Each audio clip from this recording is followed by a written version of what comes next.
Boxes on the hillside, little boxes made of ticky-tacky, little boxes on the hillside, and they all look just the same.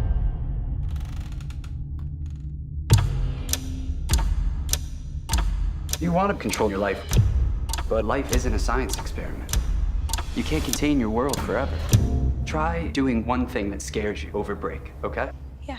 The good escape rooms are really cinematic, and you go into a Cold War bunker and you're rooting through, you know, a CIA dossiers, and you're opening maps, and you hit a button, and suddenly another projector that was hidden turns on a blue light, and suddenly you see a map. And so they're really well art directed, and so I saw the potential for a really visual film in that capacity, and then the idea of strangers being thrust into this crazy environment and having to work together, and we don't quite know why they're why they're brought together, was a really cool idea.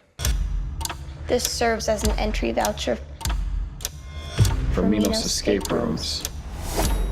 Be the first to escape our most immersive room yet. And win $1 million. So, when does the game start? We're sitting in the lobby, which is where our characters kind of all meet, and they're sort of sitting around awkwardly trying to chat with each other. And the girl behind the glass does not answer their knocks on the glass, and quickly they realize that the game has started. When Ben basically goes to leave and have a cigarette, he pulls the handle off the door, and suddenly the giant panels above him on the ceiling start to turn on. I think this is the escape room. We should look for clues. What are we looking for here? Anything that looks like a puzzle or a code. It looks like an oven dial. That looks real. It's kind of warming up in here. Excuse me, we'd like our hit now, please. Well, that's creepy as hell. Is it getting hotter? How do we get out of here? It's Fahrenheit 451. Got it! Talk about immersive. What's wrong with you? That was real. Well, Amanda in the film is Army infantry. She has a Purple Heart from being wounded in action from an IED explosion. It's traumatic because everyone else died except for her, and so there's survival guilt. There's also the ongoing trauma that lives with her. And part of what you'll realize as you watch the film is that a lot of these rooms are set up very specifically to trigger these different characters, trigger their trauma. So Amanda very quickly is sort of the first victim to that. Are we outside? The sooner we get this figured out, the sooner we get the hell out of here.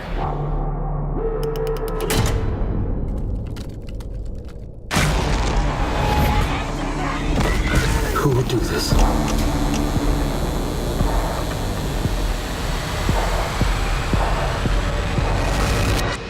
One of the things that will be very exciting for audiences is really, one, how distinct all of these characters are from one another, and watching how each of them deals with different situations and deals with stress in their own unique way. Little boxes on the hillside, little boxes made of ticky-tacky. They're watching us. They know every move that we're making. There's a blue one. They knew everything about us. I get a box in the mail, seemingly from my professor, who gave me advice to go out and do something that scared me over our break, our holiday break, Thanksgiving break. So I get the box, and it has an address for an escape room. I do the research, and I decide to go forth with that. So I arrive there with 5 other strangers, and we start what seems like is an innocent, fun game. This is my hospital bed. Me too. They made these rooms for us. Have you ever seen things that weren't there before? I am not imagining this. Surviving is a choice. I want out. You let me out of here now. That's why they chose us. And they all look just the same. I think the best thing about watching this movie for people will be seeing the set design, seeing the cinematography. Mark Spicer, who is our DP, is just out of this world, and what he has created with these beautiful sets is unlike anything in this genre. Completely. And I think that will really excite people and keep them wanting to see more, purely because I think they're going to be fascinated with what they see on screen. That looks real. It's kind of warming up in here. Excuse me. I would like our hit now, please. Well, that's creepy as hell. Is it getting hotter? How do we get out of here? It's Fahrenheit 451. Got it. Talk about immersive. What's wrong with you? That was real.